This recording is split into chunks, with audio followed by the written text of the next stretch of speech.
julle, Monique hier. Ek kan nie wag om saam met julle te kom gesels oor wat sê die Bybel oor gesondheid en oefening. Daai was altyd vir my die ergste woorde onder die son, was gesond lewe en oefening.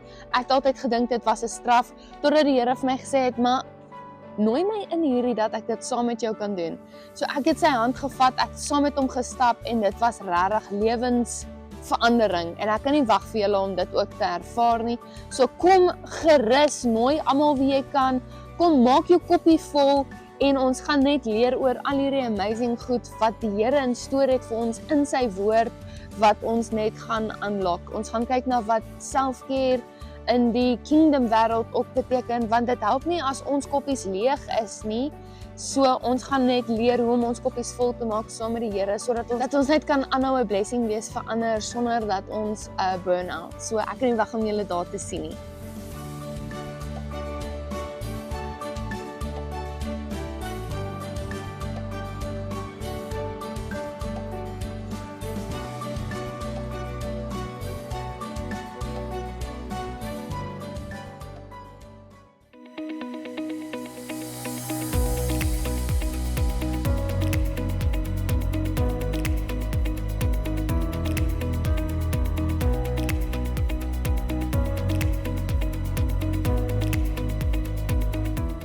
Hi daar, Leon Ferrari hier. Hoe lyk het? Ons gaan aan die ander kant toe, Alberton se kant toe. Yes, Doxa Deo Alberton se Movement manne aand op die 9de Junie, dis 'n Dinsdag aand, 18:30. Belle Bell, bring ons saam. Ons gaan 'n heerlike aand hê. Ons gaan lekker musiek maak en ons gaan oor incredible goed gesels.